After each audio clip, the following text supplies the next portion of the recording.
This movie is the bestest movie ever because the big monkey punches the big lizard and it makes stuff blow up, and that makes my brain do a happy. Anyway, that's all I've got for today. Go away now. Hello there. Before I get into this, I want to just put kind of a disclaimer. I really wasn't sure if I should make this video. There's something kind of tacky about a small channel making a response to a really big channel, but I decided to go for it because I think I could argue that most YouTube content is doing exactly what I'm doing here. A movie like Godzilla vs. Kong is viewed by millions of people all over the world, and then someone like The Critical Drinker makes a video disagreeing with it. You could even call it a kind of response video, which then gets viewed by a certain number of people, and then here's me responding to him. And it makes a beautiful inverted pyramid.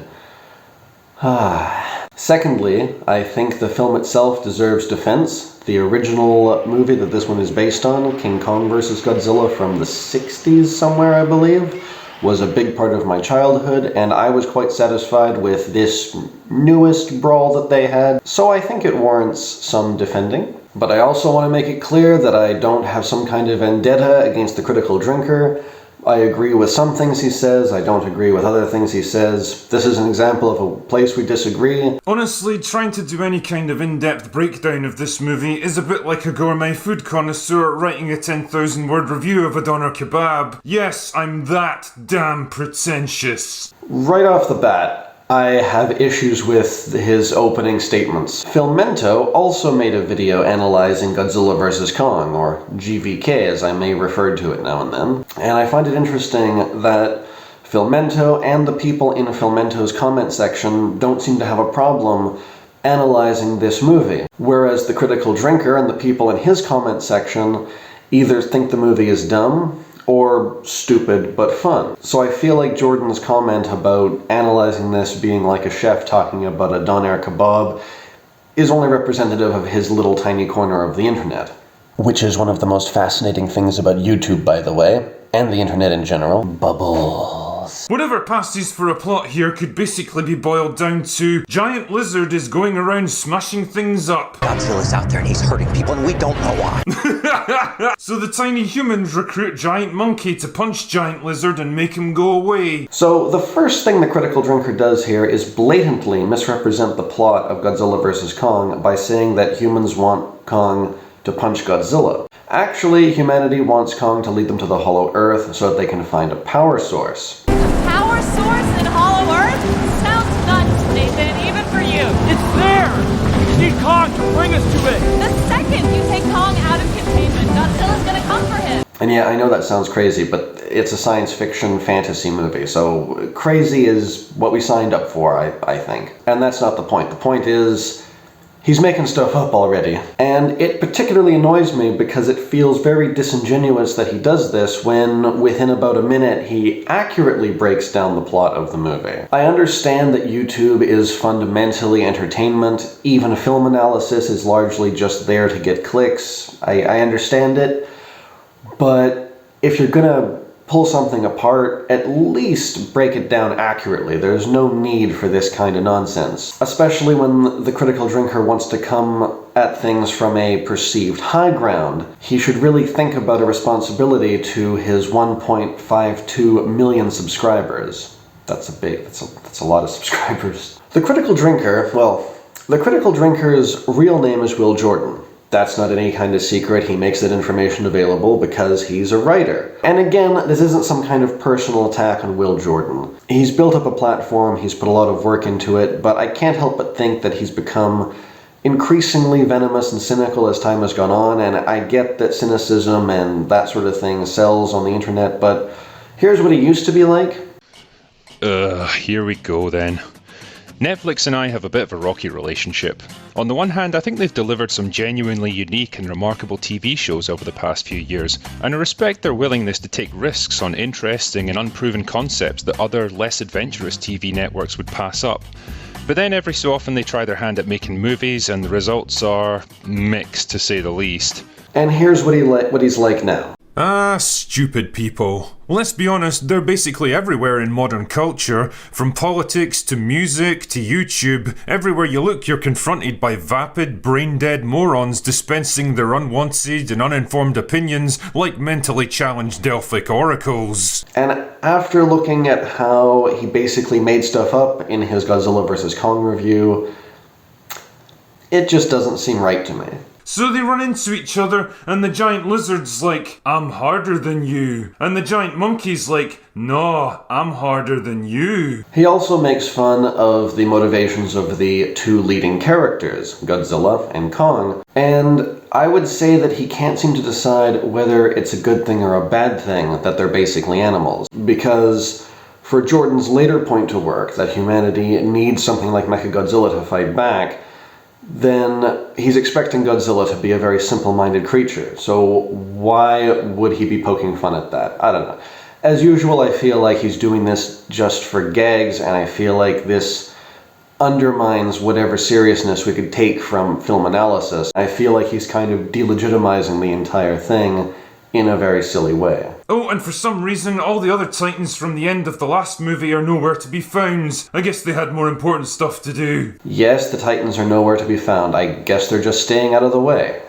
Who cares? The problem you're always going to have with monster movies like this is that there's no real way for the human characters to meaningfully interact with such enormous creatures, so the only solution is to give them a kind of movie within a movie all to themselves. Now, a smart screenplay could probably craft an interesting drama featuring a cast of compelling characters set against the backdrop of all-out monster warfare. Unfortunately, Godzilla vs. Kong isn't any of those things. Not a single one of the bloated cast of theoretical characters have anything approaching an arc. They're all one-dimensional stereotypes without an ounce of personality, nuance or charisma, and they don't change or develop one iota from beginning to end. The result here is that you end up not giving a shit what any of them are doing, whether they succeed or fail, or even whether they live or die. He then says that the humans in a movie of this kind will typically have a story within a story.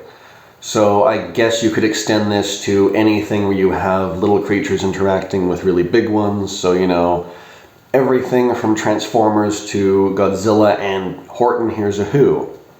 I respectfully disagree. Humans literally are the inciting incident of this entire plot. It seems to be Godzilla, because Godzilla seems to just be randomly attacking stuff, people.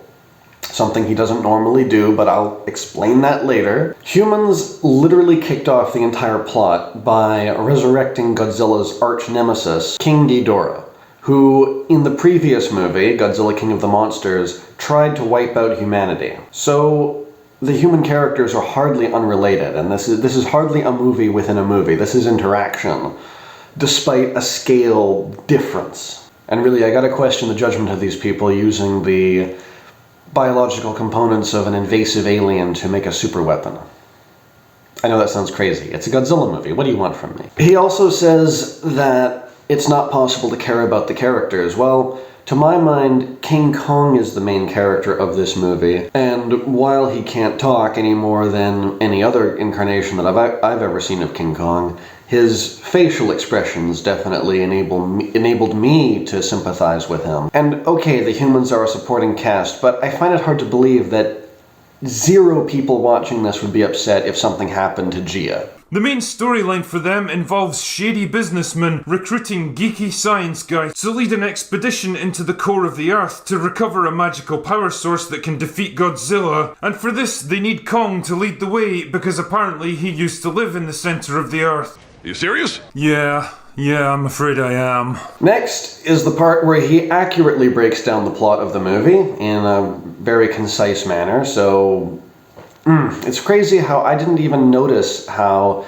he misrepresents the plot and then barely a minute later gives an accurate breakdown of it. Like, very hypnotic guy. So Geeky Science Guy goes to Skull Island, where beautiful science lady has been studying Kong in a giant holodeck. And she's been using the little girl who's the key to everything to communicate with him through sign language. This is real, this is a thing which is in this movie. He also frequently likes to throw out the phrase, the little girl who's the key to everything, which I don't really see why he seems to have a problem with this. The way he says it is derogatory, so... So they fly Kong to Antarctica because apparently you can lift a massive creature weighing thousands of tons using just a few helicopters. I personally really liked that homage to the original King Kong vs. Godzilla, where they use helicopters to fly him around. Sure, physics-wise it doesn't make sense, but it's a neat Easter egg for me. Also, whenever I watch a Godzilla movie, I realize just how many of these things I've seen. I think I've seen pretty much all of them. The Easter eggs are not lost on me. So Kong leads them down to the center of the Earth, where gravity can flip upside down so you can end up with mountains and lakes right above your heads. I legitimately damaged my brain trying to comprehend the physics behind this, but never mind. He then goes into a little mini tirade about the physics-related problems or various questions that could be raised about the implications of a hollow Earth. Who constructed this temple? Why is there a giant axe there for Kong? How is there sunlight down in this place in the center of the Earth? How does any of this stuff function? Don't know. To answer these questions would, in my opinion, bog down the screenplay. They're not very critical. Some of them I actually could answer. Who built the temple? Kong's ancestors. Who built the axe? Kong's ancestors. Those two are actually pretty obvious in my opinion. I mean, the handprint thing, what's not to get? We can pose these questions. On the other hand, when rules like this, even if they're not explained, if they don't contradict each other on screen, then they work somehow, and it's not important to really delve into them because they're not going to, the intricacies aren't going to impact the plot in some way, and so you could insert some kind of info dump or throwaway line about what the sun is in the middle of the hollow Earth, but I didn't care about it. I still don't. And to me, these kind of questions are kind of in the same category as, why doesn't Godzilla die from being so big? Realistically, nothing this big could live. How come Batman doesn't injure his arm when he uses his grapple gun and has his whole weight tugged by his shoulder? Why hasn't James Bond contracted VD? Or while we're at it, how does this ancient boulder trap or these spike thingies that Indiana Jones dealt with in his first movie, how do those work? You know, that should all be rusted and rotten by now. I don't ask that question because what I'm looking at is cool, so I want to enjoy it, not rip it apart. I accept certain things when I watch certain movies or read certain books. I just love how this movie tries to frame the creation of Mechagodzilla as some kind of evil plot that has to be stopped at all costs, when in reality it's a completely understandable response to an extinction-level event. I would absolutely choose an all-powerful weapon system that was under my command, rather than just blindly hoping that Godzilla and the other titans don't decide to wipe out the human race. Jesus, if just one of these things gets out of control, it could destroy an entire city and kill millions of people. Ah, fuck it, who even cares? The evil of creating Mechagodzilla. So, to my mind, this is his main argument, that this undermines the entire movie because this is what he would, I guess, might call the message of the movie. To my mind, this is also a very fundamental aspect of the movie. This is the thing that creates the two sides of humans and creates the thing that Godzilla and Kong ultimately have to team up against. And it's the creation of this thing in the first place that triggers Godzilla to attack the Apex facility at the beginning. Originally, this was the only point I was going to tackle. This video was supposed to be like 5 minutes long, and then I rewatched the entire video and things got out of hand. Jordan makes fun of the line, Godzilla's out there and he's hurting people and we don't know why. and he treats the ridiculousness of this line as being self-evident. But is it? Within the Monsterverse, Godzilla has been known to various governments, at least the US government it seems, since 1954, when Godzilla shrugged off the government's various attempts to kill him with nuclear weapons. All those nuclear bomb tests in the 50s. Not tests. They were trying to kill it. And in general, this version of Godzilla is a pretty passive guy who doesn't bother with humans unless one of his enemies is around and it forces him to kind of reveal himself. Even nuking Godzilla didn't get any kind of response from him. Nothing direct, he just kind of went away and hid some more. In fact, the events of Godzilla vs. Kong are taking place 10 years after that first movie did. See, 10 years ago, when Godzilla was first revealed to the world, So presumably the events of Godzilla vs. Kong were happening somewhere in 2024. So yeah, looking at that track record of him just chilling in the ocean and not responding to getting nuked multiple times, yeah, him coming ashore and blowing stuff up is super strange. And just in case it's not clear, here's an antagonized Godzilla destroying the Golden Gate Bridge.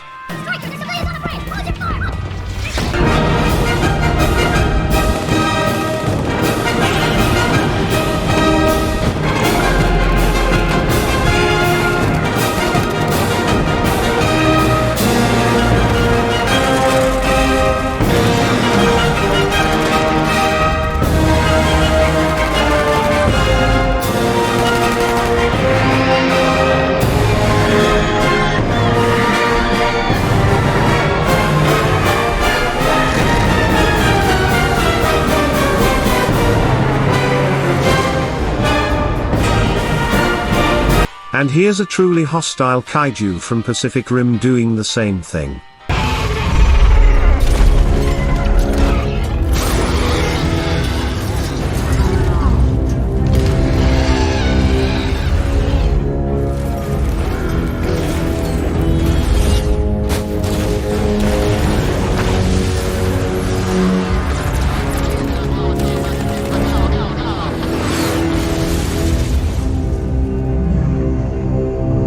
See the difference.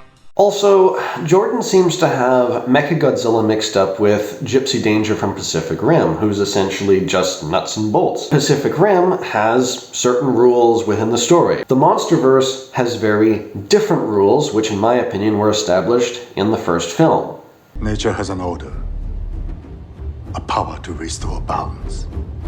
I believe he is that power. The arrogance of man is thinking nature is in our control, and not the other way around. By using Ghidorah's skull to make a mechanized version of Godzilla, Apex has transgressed a big line within the Monsterverse and upset the balance in nature, which Godzilla can sense and wants to fix, because the resurrection of Ghidorah could spell the end of life on Earth as we know it. Even if, as far as Godzilla is concerned, he's only defending his turf, he is, again, balancing nature, which is kind of what he does in these movies. So yes, within the confines of this narrative, and according to the rules of the Monsterverse, creating Mechagodzilla was, at best, irresponsible. At worst, criminally insane or evil or something like that. Now, we could throw in the phrase, realistically, if a giant lizard like Godzilla existed, yeah, building giant mechas or nukes or something would be the right thing to do.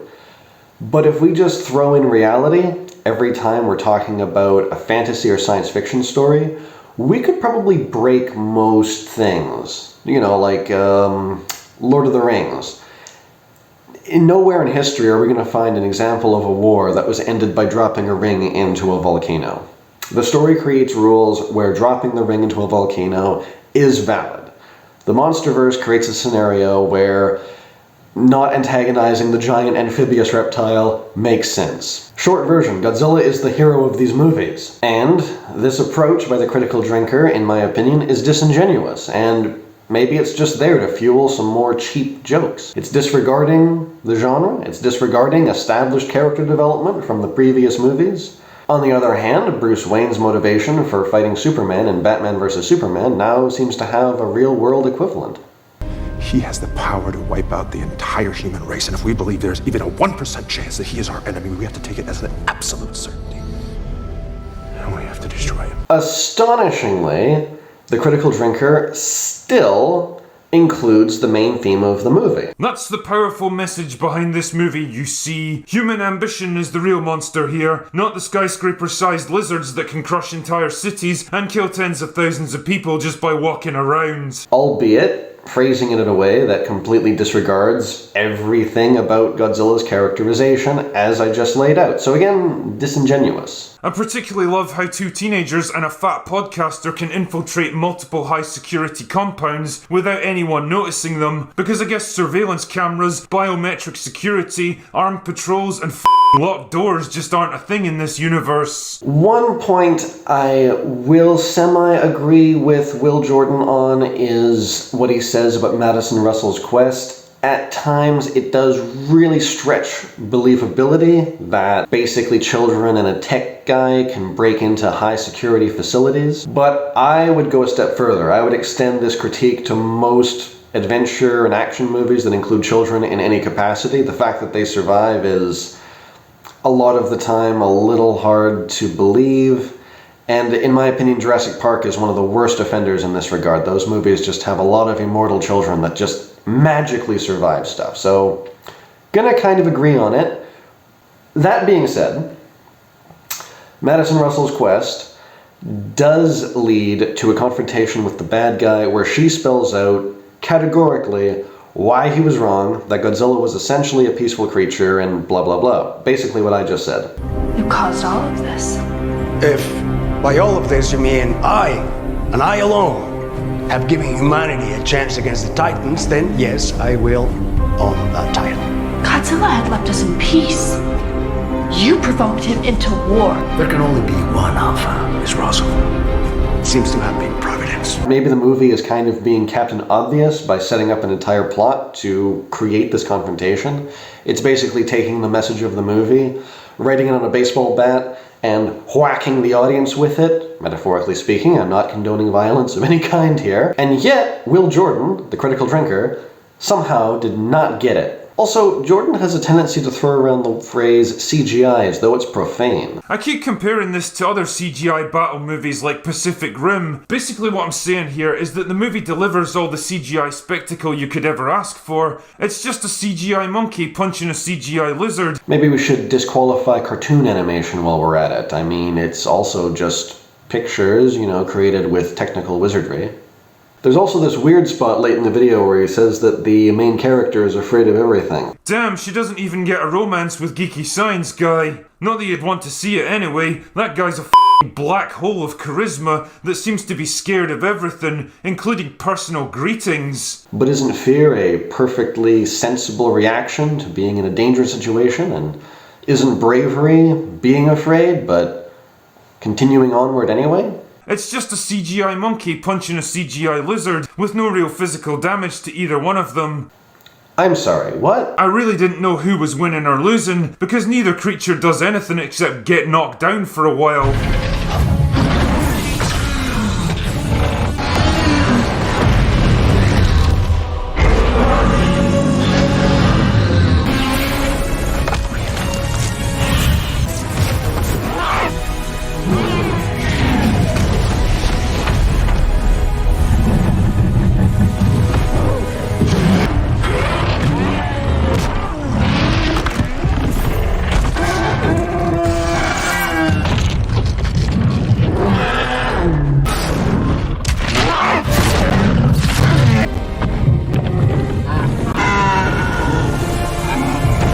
Now that's a lot of damage! Also, it's kind of weird how they move in ponderous slow motion under normal circumstances, but when it's time to fight, they suddenly become as fast and agile as a pair of wild dogs. I get they want to make the fight scenes more fast-paced and interesting than watching a pair of oil tankers bumping into each other, but it just destroys the sense of epic destruction for me. I will commend that he at least relegated what he said about speeding up the action to being just something for him personally, as opposed to saying it as though it's just a indisputable fact. The movie also kind of glosses over the fact that tens of thousands of innocent people are dying as a result of this shit. Damn, at one point they end up sinking an aircraft carrier by using it as a wrestling ring, and there's not even a throwaway line about the thousands of sailors who just took a one-way trip to the bottom of the ocean. If Jordan has ever complained that we don't hear anything about the families of the people killed by Indiana Jones, I would love to hear about that.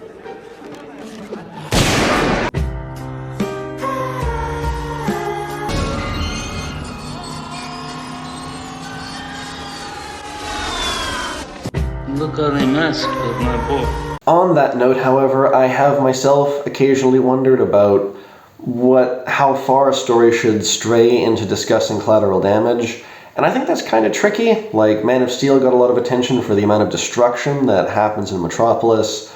Avengers kind of got less attention about it, but eventually the MCU turned collateral damage into a whole thing in later movies, so I don't know. That could probably be a video on its in and of itself, but I feel like in Godzilla vs. Kong, it didn't really occur to me. Like, in these movies, a lot of anonymous people get killed. I think everyone kind of knows that. Should they think about it? Maybe. Maybe it depends on the movie. I mean, the original movie was kind of all about that, but don't feel like the tone of this movie really suits that. And again, do we really want to slow down the plot for something like that? I don't know, maybe that one's just a judgment call. The first Godzilla movie was bogged down by a heavy, ponderous storyline that tried way too hard to conjure up a serious drama, and instead just killed the fun in the process. Near the end, he decides to take a little jab at the 2014 Godzilla movie, stating that it was bogged down with a ponderous storyline. After complaining multiple times about this movie, Godzilla vs. Kong, not having certain details, and he'd like to bog it down with things about the Hollow Earth, or where, more specifically, where the temple came from and whatnot, even though that's kind of explained. Who constructed this temple? Why is there a giant axe there for Kong? How is there sunlight down in this place in the center of the earth? How does any of this stuff function? Don't know. Anyway, this stuff's all pretty much irrelevant. You don't watch a Godzilla movie for the compelling storylines. You want to see monsters blow shit up. By having a plot that makes no sense, filled with characters you couldn't give a shit about, and battle scenes that are just big monsters punching each other for 90 minutes, the movie really doesn't give you much incentive to get invested. And I can't help but think there's a good middle ground they could have found here. He then goes on to say that he thinks some kind of balance could be found. In my opinion, the first movie basically nailed that. I believe he is the power. So, at the end of the day, I feel like Jordan can't really decide what he wants from these Monsterverse films, and that his experience when watching them from the first one to Godzilla vs. Kong went something like this. I didn't listen. I just thought he was crazy. Anyway, I think that's about it. Just as a little outro, I'm not saying that Godzilla vs. Kong is some kind of cinematic masterpiece. I guess if there's a message about this movie that I want to impart in this video, it's that there's nothing wrong with making a nice, simple monster movie, and also that these movies are far more coherent and well thought out than Will Jordan gives them credit for. And also that even if we dislike something, we should represent it accurately. And maybe when we don't like something, it's most important to give it a fair shake. And that by not doing that, when we misrepresent the thing that we are criticizing, we're degrading the entire format of talking about films on YouTube. That leads perfectly into my usual outro, that this is all just, at the end of the day, my opinion. You've got all the buttons in the comment section down there to agree or disagree, or worse yet, be ambivalent and leave me struggling in the YouTube limbo of small creators that is dreaded. Anyway, thanks for watching, and I'll see you next time.